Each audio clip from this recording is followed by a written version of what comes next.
मैं हूं रचना। शुरुआत करते हैं सुपरफास्ट 100 की। नमस्कार, आपके साथ मैं हूं चित्रा त्रिपाठी। सबसे पहले बात फूड सिक्योरिटी बिल को लेकर आज बुलाई गई सर्वदलीय बैठक की। बिल को लेकर बढ़ते गतिरोध को खत्म करने के लिए सरकार ने ये बैठक बुलाई है। इस मीटिंग में फूड सिक्योरिटी बिल के अलावा दूसरे अहम मुद्दों पर भी चर्चा होगी।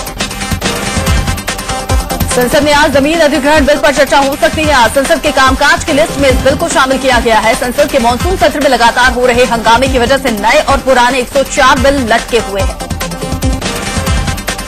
किश्तवाड़ हिंसा मामले पर दिल्ली में आज बीजेपी संसदीय दल की बैठक है। इस मुद्दे पर सरकार को कैसे टारगेट किया जाए, इस पर रणनीति बनाई जा सकती है। इसके पहले सोमवार को बीजेपी ने संसद में इस मामले को जोर शोर से उठाया था।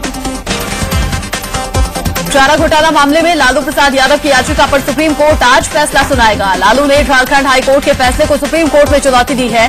लालू का कहना है कि कोर्ट के बिना उनका पक्ष सुने बिना ही फैसला सुरक्षित कर लिया गया। साथ ही लालू ने केस में जज बदलने की मांग भी की है। फूड सिक्योरिटी बिल का मौजूदा प्रारूप नरेंद्र मोदी को मंजूर नहीं है। मोदी ने सोमवार को प्रधानमंत्री मनमोहन सिंह को चिट्ठी लिखी है। इस चिट्ठी में उन्होंने कहा है कि इस बिल से गरीबों के लिए खाद्य असुरक्षा पैदा हो जाएगी। मोदी ने पीएम से आग्रह किया कि वो इस मुद्दे पर मुख्यमंत्रियों की बैठक बुलाएं। राहुल गांधी की नजर विधानसभा चुनावों पर है। मध्य प्रदेश विधानसभा चुनाव पर रणनीति बनाने के लिए आज राहुल गांधी दिल्ली में बैठक करेंगे। यह अहम बैठक दिल्ली के रकाबगंज रोड में कांग्रेस के वॉर रूम में होगी। इससे पहले जुलाई में 3 और अगस्त में 1 बैठक हो चुकी है। बीजेपी महासचिव वरुण गांधी आज पश्चिम बंगाल के सिंगूर का दौरा करेंगे। वहां वो उन किसानों से मिलेंगे जिनकी जमीन नैनो प्रोजेक्ट को लेकर छीन ली गई है। इसके पहले वरुण गांधी ने सोमवार को मुख्यमंत्री ममता बनर्जी पर हमला बोला। कहा कि वो अपना अहंकार छोड़ दें। अहंकार ने बड़े बड़े साम्राज्य का विनाश किया है। तेलंगाना का मुद्दा दिल्ली की सड़कों पर गूंजेगा। रायलसीमा और सीमांध्र में आने वाले कांग्रेस के नेता दिल्ली में प्रदर्शन करेंगे और तेलंगाना राज्य को बनाने का विरोध करेंगे। यहां आगे की रणनीति भी तय की जाएगी। मध्य प्रदेश का किसान संघ आज दिल्ली में प्रदर्शन करेगा। जमीन अधिग्रहण कानून किसानों के समर्थन में बनाने जैसे मुद्दों को लेकर यह प्रदर्शन किया जा रहा है। इस प्रदर्शन में देश से 5 लाख जबकि मध्य प्रदेश से 1 लाख किसान हिस्सा लेंगे। किश्तवाड़ में हिंसा की वजह से रोकी गई अमरनाथ यात्रा आज फिर से शुरू हो रही है। प्रशासन के मुताबिक अमरनाथ यात्रा जम्मू से शुरू होगी और सेना के काफिले के साथ आगे बढ़ेगी।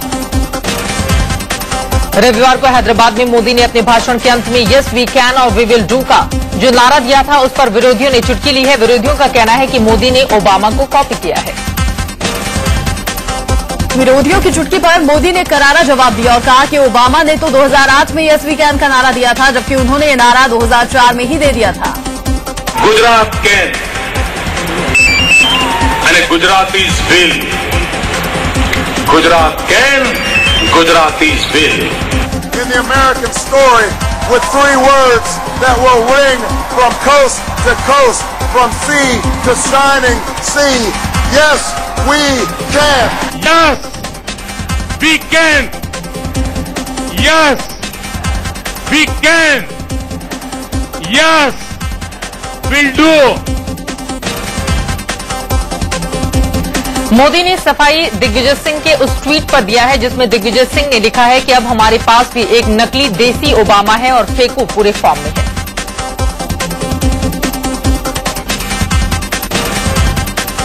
रायपुर में चुनावी तैयारी में जुटी कांग्रेस में घमासान मच गया है। नेता प्रतिपक्ष रविंद्र चौबे के घर पर सोमवार देर शाम हुई चुनाव समिति की बैठक में अजीत जोगी आधे घंटे भी नहीं रुके और यहां से निकल लिए। उनके जाते ही उनके समर्थकों ने हंगामा शुरू कर दिया। हालांकि अजीत जोगी ने कहा कि वो थकान की वजह से बैठक से बाहर जा रहे हैं। अरे आज नाम की बात ही मापदंड पर चर्चा हुई है, तो क्या मापदंड भाई चर्चा चल रही है? वो अध्यक्ष जी बताएंगे। आप लोग सुबह से निकला हूँ वो रविंद्र चौबे के घर के बाहर जोगी समर्थक हंगामा कर रहे थे, लेकिन छत्तीसगढ़ के प्रभारी ने कांग्रेस के अंदर किसी तरह के घमासान से साफ इनकार कर दिया। बीके हरिप्रसाद का कहना है कि अजीत जोगी उनसे बात करने के बाद ही बैठक से बाहर गए। राजस्थान कांग्रेस ने टिकट के दावेदारों से जो जातिगत जानकारी मांगी है, उस पर राजस्थान के मुख्यमंत्री अशोक गहलोत का कहना है कि एआईसीसी ने संगठन की मजबूती के लिए ऐसा फैसला किया है। उधर पाकिस्तान अपनी नापाक हरकतों से बाज नहीं आ रहा है। सोमवार देर शाम पाकिस्तान ने पुंछ के मेंढर में सीज फायर का उल्लंघन किया। सोमवार को दिन में भी पाकिस्तान ने सीज फायर का उल्लंघन किया था और जम्मू के सांबा सेक्टर में और कोठी चौकी पर पाकिस्तानी सेना की ओर से फायरिंग की गई थी।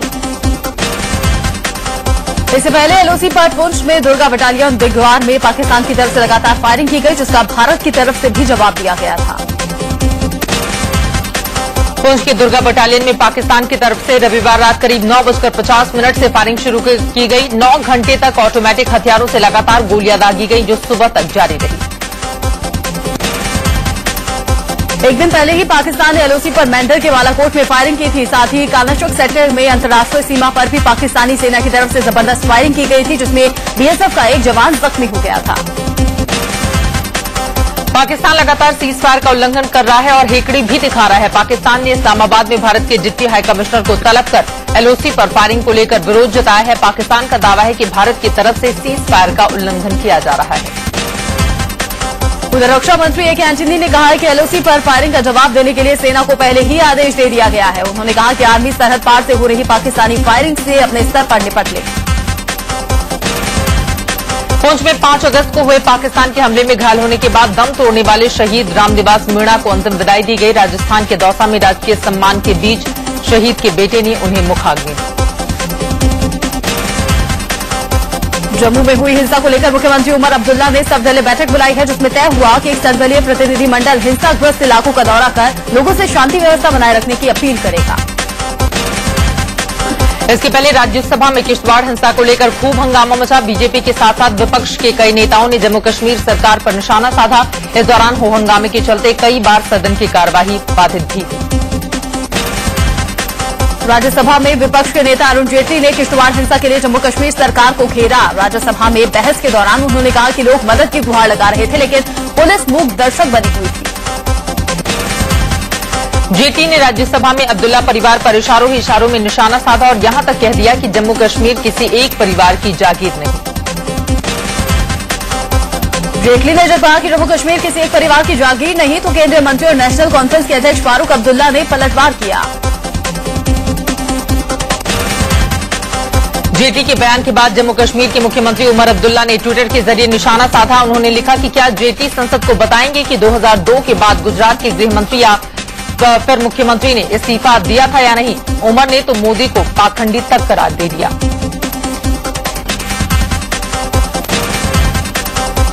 गृह मंत्रालय के प्रभारी पी चिदम्बरम ने कहा कि जम्मू कश्मीर में तनाव तो है, लेकिन हालात नियंत्रण में हैं। उन्होंने ये भी कहा कि ऐसे वक्त में जेटली का वहां जाना सही नहीं था, लेकिन हम नेताओं के दौरे पर पाबंदी का समर्थन नहीं करते। किश्तवाड़ हिंसा को लेकर सुप्रीम कोर्ट में दायर जनहित याचिका पर आज सुनवाई होगी। याचिकाकर्ता प्रोफेसर भीम सिंह ने मांग की है कि कर्फ्यू के चलते फंसे श्रद्धालुओं को वहां से सुरक्षित बाहर निकाला जाए। उधर किश्तवाड़ हिंसा के लिए सवालों के घेरे में आए गृह राज्य मंत्री सज्जाद अहमद किशरू ने इस्तीफा दे दिया है। जिस रोज किश्तवाड़ में हिंसा भड़की, उस दिन वो वहीं पर थे और उन पर विपक्ष ने कई संगीन इल्जाम भी लगाए थे। केंद्र सरकार ने किश्तवाड़ हिंसा पर जम्मू कश्मीर सरकार से रिपोर्ट मांगी है।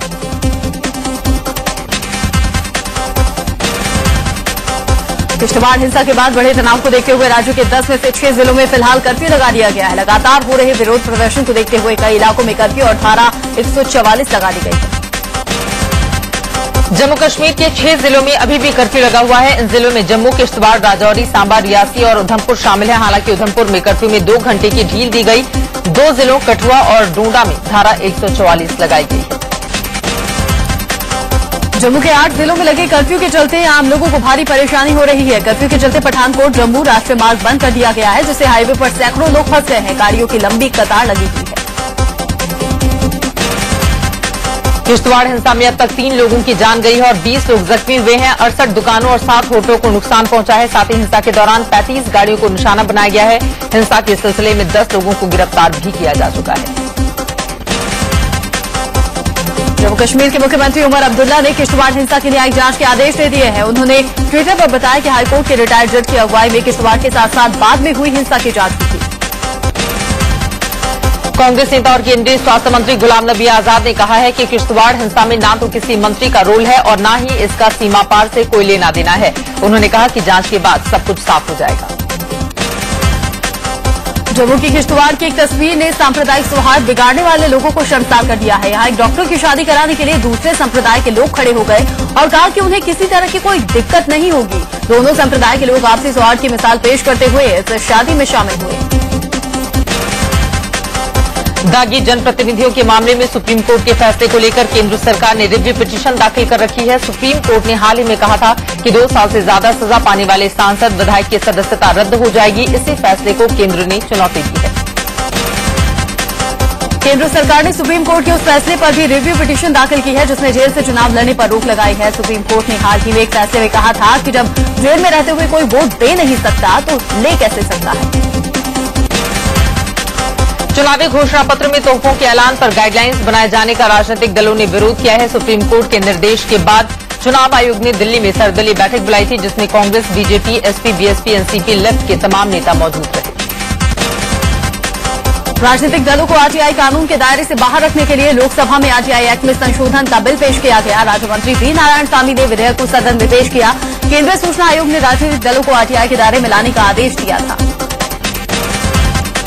मुंबई में आरटीआई कार्यकर्ताओं ने आरटीआई एक्ट में संशोधन के खिलाफ प्रदर्शन किया। राजनीतिक पार्टियों के लिए आरटीआई के दायरे को लेकर एक्ट में संशोधन को लेकर लोकसभा में सरकार ने बिल भी पेश किया है जिसका विरोध हो रहा है। अलग तेलंगाना के फैसले के विरोध में आंध्र प्रदेश सरकार के 2 और मंत्रियों ने इस्तीफा दे दिया है। स्वास्थ्य मंत्री कोडू मुरली मोहन और वन मंत्री शत्रुचार्ला विजयरम्मा राजू ने अपना इस्तीफा मुख्यमंत्री को सौंप दिया। इन दोनों मंत्रियों को मिलाकर अब तक 11 मंत्री इस्तीफा दे चुके हैं। 15 फरवरी 2012 को केरल में 2 भारतीय मछुआरों की हत्या के आरोपी इतालवी मरीन्स ने एनआईए के सामने अपने बयान दर्ज कराने से इनकार किया है। इस मामले की जांच कर रही एनआईए चार्जशीट तैयार कर रही है। पाकिस्तानी हमले को लेकर विवादित बयान देने वाले बिहार के 2 मंत्रियों भीम सिंह और नरेंद्र सिंह के खिलाफ देशद्रोह का मुकदमा दर्ज किया गया है। पटना के सीजेएम कोर्ट में एक वकील आरएस रॉय ने ये केस दर्ज करवाया है। जीबीटी घोटाले में जेल गए आईएमडी के नेता अजय चौटाला को जमानत मिल गई है। मेडिकल ग्राउंड पर दिल्ली हाईकोर्ट ने चौटाला को 4 हफ्ते की अंतरिम जमानत दे दी है। इसी घोटाले में आरोपी उनके पिता और हरियाणा के पूर्व मुख्यमंत्री ओम प्रकाश चौटाला की जमानत अवधि भी 1 सप्ताह के लिए बढ़ा दी गई। बीजेपी नेता और नरेंद्र मोदी के करीबी अमित शाह को सुप्रीम कोर्ट से राहत मिली है। सुप्रीम कोर्ट ने शाह की जमानत के साथ ही लकी शर्ट हटा दी है। अब हर 14 दिन में शाह को सीबीआई दफ्तर में हाजिरी नहीं लगानी होगी। इस वक्त जहां एनकाउंटर केस में आरोपी पुलिस ऑफिसर पीपी पांडे को सुप्रीम कोर्ट से भी राहत नहीं मिली है। सुप्रीम कोर्ट ने पांडे की अग्रिम याचिका खारिज कर दी। अब हर हाल में पांडे को सरेंडर करना होगा। उधर बीएसएफ के शहीद हुए जवान राम निवास की अंतिम यात्रा में शामिल होने के लिए राजस्थान सरकार से कोई मंत्री या अधिकारी दौसा नहीं पहुंचे। शहीद के अंतिम संस्कार के वक्त कई मंत्री दौसा में ही थे लेकिन वो उनकी अंतिम यात्रा में शामिल नहीं हुए। राम निवास पुंछ में हुए पाकिस्तानी हमले में शहीद हो गए थे। कौशाम्बी में एक नाबालिग लड़की के अपहरण और गैंगरेप से गुस्साए उसके परिजनों ने समाजवादी पार्टी के सांसद के खिलाफ हल्ला बोल दिया है। इन लोगों का कहना है कि सांसद शैलेंद्र कुमार की वजह से आरोपियों की गिरफ्तारी नहीं हो पा रही। आदिवासी मुख्यमंत्री की मांग करने वाले बीजेपी सांसद नंद कुमार साय ने अपने बयान पर सफाई दी है। उनका कहना है कि आदिवासी मुख्यमंत्री की मांग करने वाले वो अकेले नेता नहीं है। मध्य प्रदेश के सागर में जिला शहर कांग्रेस अध्यक्ष रेखा चौधरी ने कोतवाली थाने में सरेंडर कर दिया है। रेखा चौधरी पर संघ के ऑफिस पर पथराव का आरोप था जिसके बाद से वो फरार चल रही थी। हिमाचल प्रदेश के नालागढ़ में आरवीएस पर हमला करने वाले ट्रैक्टर ड्राइवर के परिजनों ने सोमवार को प्रदर्शन किया है। लोगों का कहना है कि आरोपी ड्राइवर का इरादा आरएएस यूनुस खान पर हमला करने का नहीं था। सैयद भूरे शाह कमेटी वक्फ बोर्ड के सचिव कादिर खान ने ग्रेटर नोएडा प्रशासन को एक ज्ञापन सौंपा है। इस ज्ञापन में कादिर खान ने अपनी सुरक्षा की गुहार लगाई है। कादिर खान की खनन माफिया उनके खिलाफ आवाज उठाने के चलते जान से मारने की धमकी दे रहे हैं। यूपी के मुख्यमंत्री अखिलेश यादव ने अवैध खनन करने वाले माफियाओं को चेतावनी देते हुए कहा कि पर्यावरण विभाग की अनुमति के बाद ही खनन होना चाहिए। यूपी की निलंबित आईएएस अफसर दुर्गा शक्ति नागपाल को लेकर अब शुक्रवार को सुप्रीम कोर्ट में अगली सुनवाई होगी। दुर्गा का निलंबन रद्द करने की मांग को लेकर सुप्रीम कोर्ट में जनहित याचिका लगाई गई थी।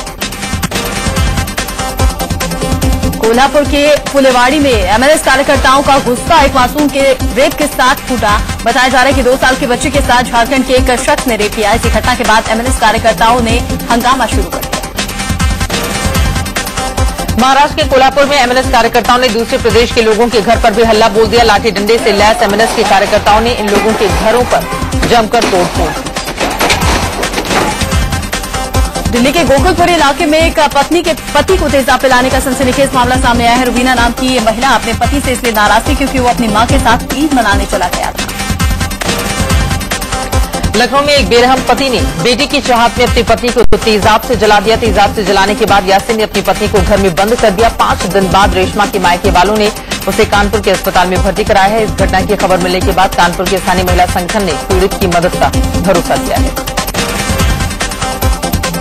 ग्रेटर नोएडा के सूरजपुर इलाके में पति को गोली मारकर उसकी पत्नी को जबरन उठाकर ले जाने का सनसनीखेज मामला सामने आया है। गोली लगने से यादव कॉलोनी के राजकुमार की स्थिति गंभीर बनी हुई है। पुलिस आरोपी को पकड़ने की कोशिश में है। बिहार के कटिहार में एक लड़की ने आरोप लगाया है कि उसके माता पिता ने उसे बेचने की कोशिश की। ये लड़की अपने प्रेमी के साथ घर छोड़कर चली गई थी। पुलिस ने जब उसे बरामद कर कोर्ट में पेश किया तो उसने अपने माता पिता पर ही गंभीर आरोप लगा दिया। मुरादाबाद के सिविल लाइन्स इलाके में बाइक चोरी के आरोप में भीड़ में एक युवक की जमकर पिटाई की। मौके पर पहुंची पुलिस ने बड़ी मुश्किल से युवक को भीड़ के चंगुल से छुड़वाया। पटना के राजवंशी नगर स्थित डीएवी स्कूल में सोमवार को प्रबंधन के लोग अपने छात्रों के प्रबंधन के बीच जमकर प्रबंधन और छात्रों के बीच हाथापाई हो गई। प्रबंधन ने आरोप लगाया है कि कुछ छात्रों ने गलत तरीके से एडमिशन ले लिया है। बिहार के नवादा में 2 गुटों के बीच में हुई लड़ाई के बाद यहां कर्फ्यू लगा दिया गया। किसी भी स्थिति से निपटने के लिए यहां अर्धसैनिक बलों की तैनाती भी की गई है। यूपी के देवरिया के कोना थाने इलाके में महिलाओं ने जल सत्याग्रह किया। इन महिलाओं की मांग है कि करहकोल गांव की ग्राम प्रधान पर लगे आरोप वापस लिए जाएं। हरियाणा के इंडी में गैंगरेप का शिकार 11वीं की छात्रा ने जहर खाकर जान दे दी। बदनामी के डर से छात्रा की मां ने भी जहर खा लिया था, जो अस्पताल में जिंदगी और मौत के बीच छूट रही है। यूपी के शामली में पुलिस ने 1 करोड़ की हेरोइन जब्त की है। मुखबिर से मिली सूचना पर पुलिस ने 1 किलो हेरोइन के साथ आरोपी पिता पुत्र को गिरफ्तार कर लिया है। गोरखपुर मुख्यालय से करीब 97 किलोमीटर दूर भारत नेपाल के बीच में खुली सीमा भारत की सुरक्षा के लिए गंभीर खतरा बन गई है। इस बॉर्डर के जरिए संदिग्ध अपराधी और आतंकवादी भारत में प्रवेश करते हैं, क्योंकि यहां किसी तरह की कोई चेकिंग नहीं होती। छत्तीसगढ़ के कसडौल के एक कस्तूरबा गांधी आवासीय विद्यालय की लड़कियों ने अधीक्षिका को हटाने की मांग की है। लड़कियों का आरोप है कि स्कूल में उनका शारीरिक और मानसिक तौर पर उत्पीड़न किया जाता है। स्थानीय विधायक और प्रशासन ने इस मामले की जांच कराने की बात कही है। उत्तराखंड में आई आपदा के चलते 12 साल में होने वाले नंदा देवी राजरात यात्रा पर भी संकट के बादल मंडराने लगे हैं। मंदिर समिति कुरूर ने फैसला किया है कि नंदा देवी की डोलियां अब होमकुंड जाने के बदले बेदनी कुंड और बालपाटा तक ही जाएंगी। व्यास न्याय बाढ़ की वजह से कपूरथला में हजारों एकड़ की फसल डूबकर बर्बाद हो चुकी है। एडवांस बांध के भीतर 2 गांवों के पिछले 5 दिनों से बाढ़ का पानी घुसा हुआ है दोनों गांव में, जिसके चलते यहां के लोगों का हाल बेहाल है। उत्तराखंड में अलकनंदा नदी एक बार फिर से उफान पर है। यही नहीं, नदी ने अपना रुख भी बदल लिया है, जिसके चलते पीपलकोटी, चमोली, नंदप्रयाग, कर्णप्रयाग, रुद्रप्रयाग, श्रीनगर और देवप्रयाग जैसे इलाकों पर खतरा मंडरा रहा है। आगरा में चंबल नदी खतरे के निशान को पार कर चुकी है। नदी के आसपास के इलाकों में पानी घुसने से लोगों की मुश्किलें बढ़ गई हैं। बाढ़ जैसे हालात देखकर लोग पलायन करने की तैयारी में। नई दिल्ली रेलवे स्टेशन पर इंडियन मुजाहिदीन और बब्बर खालसा के कई आतंकवादियों के पोस्टर लगा दिए गए हैं। आतंकियों की तस्वीरें लगाकर लोगों से अपील की गई है कि इनके बारे में कोई जानकारी हो तो दिल्ली पुलिस को दें। आतंकी अलर्ट को देखते हुए कोलकाता एयरपोर्ट पर भी सुरक्षा के इंतजाम किए गए हैं। एयरपोर्ट में प्रवेश करने से पहले कड़ी तलाशी ली जा रही है। पाकिस्तान की हरकतों से भड़के शिवसेना कार्यकर्ताओं ने बाराखंबा रोड स्थित पाकिस्तान इंटरनेशनल एयरलाइंस के दफ्तर में हंगामा किया। दफ्तर के बोर्ड पर काली स्याही फेंकने के साथ ही यहां पर्चे फेंके गए, जिनमें दफ्तर को बंद करने की धमकी दी गई है। आगे बढ़ेंगे। उत्तर देश के पहले स्वदेशी एयरक्राफ्ट कैरियर आईएनएस विक्रांत को रक्षा मंत्री ए के एंटनी की पत्नी एलिजाबेथ ने देश को समर्पित कर दिया। 40,000 टन वजन वाले इस पोत को एलिजाबेथ ने कोच्चि शिपयार्ड से लॉन्च किया। इसके साथ ही विक्रांत के निर्माण पर पहला चरण पूरा हो गया। अब इसके बाहरी उपकरणों को लगाने और ऊपर के ढांचे के निर्माण के लिए फिर से शिपयार्ड में भेजा जाएगा। इसका ट्रायल 2016 से शुरू होगा, जबकि 2018 में इसे नेवी को सौंप दिया जाएगा।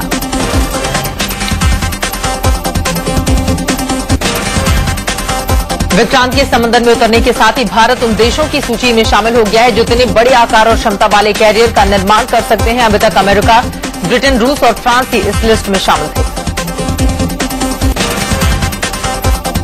ओडिशा के चांदीपुर रेंज से पृथ्वी 2 का मिसाइल का कामयाब टेस्ट किया गया। स्वदेशी तकनीकी से बनी इस बैलिस्टिक मिसाइल की मारक क्षमता 350 किलोमीटर है।